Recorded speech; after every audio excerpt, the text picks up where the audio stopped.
Ви благодарам, потпредседателе.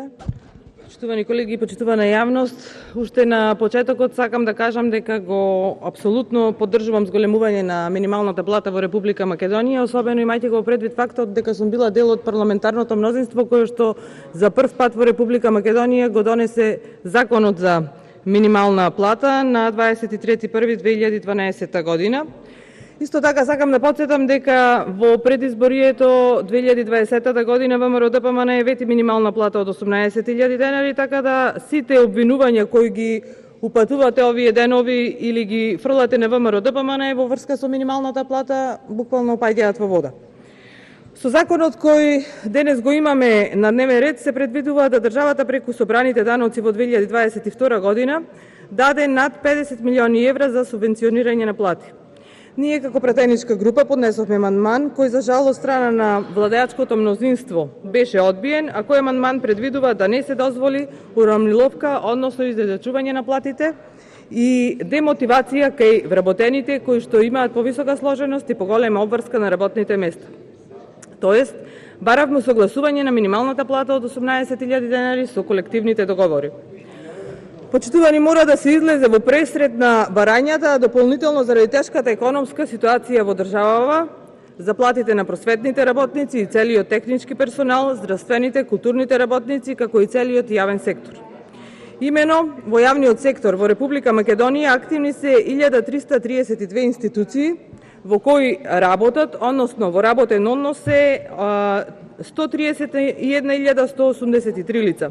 Од нив 19.594 се со статус на овластени службени лица, за кои во регистарот на Министерството за информатичко општество и јавна администрација се водат податоци само на број на вработени, но не и на нивната структура. Од преостанатите 111.589 вработени во јавниот сектор, 38.493 се со средно образование, а 9.218 се со основно образование. Дел од овие луѓе треба да го очекуваат износот од 18.000 денари плата, но неизбежно се поставува прашањето што со оние со поголема квалификација и поголема сложеност, односно дали тие со минимална плата ќе се изедначат со оние што во овој момент имаат повисока плата од нивната моментална. Овде сакам да се задржам, почитувани колеги, и на дописот кој од страна на Конфедерацијата на слободни синдикати на Македонија КСС беше пуштен до секој од нас во ноември 2021 година, во кој упатуваат на проблемот кој погоре го споменав, тоест проблемот кој се појави, а на кој секојдневно укажуваме. Имено, заради хаосот што е создаден во последниве неколку години во методологијата на исплата на плати, се повеќе работни места со различна сложеност на работата, тоест како и различни коефициенти и бодови, земаат иста минимална плата. Или, например, во детските градинки, како што ни се посочува во дописот од КСС, дури 7 работни места со различни бодови земаат иста плата.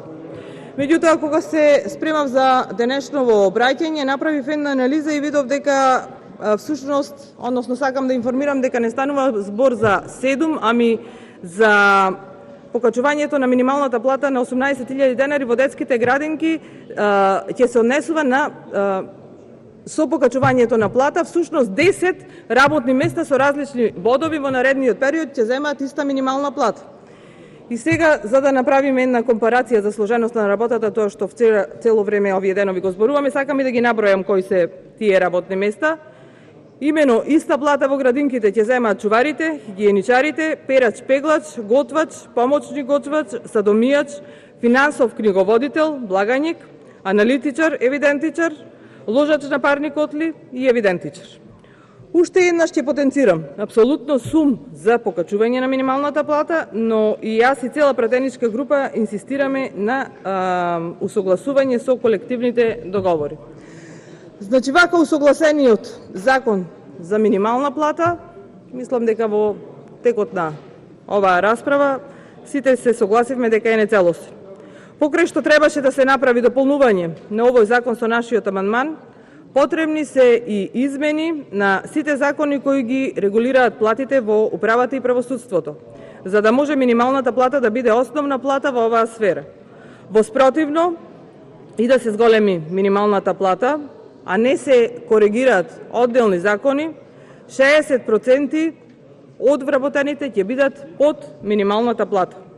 Ако ова не се случи, тогаш следува вработени со основно образование во правосудството и со поголем работен стаж да имаат повисока плата од дел од вработените со високо образование. Истото ќе се случи и во администрацијата.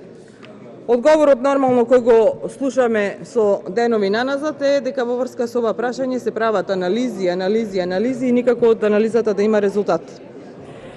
Да не се повторувам со колегите претходно, на крај сакам да сумирам. Економската ситуација во државава е многу лоша.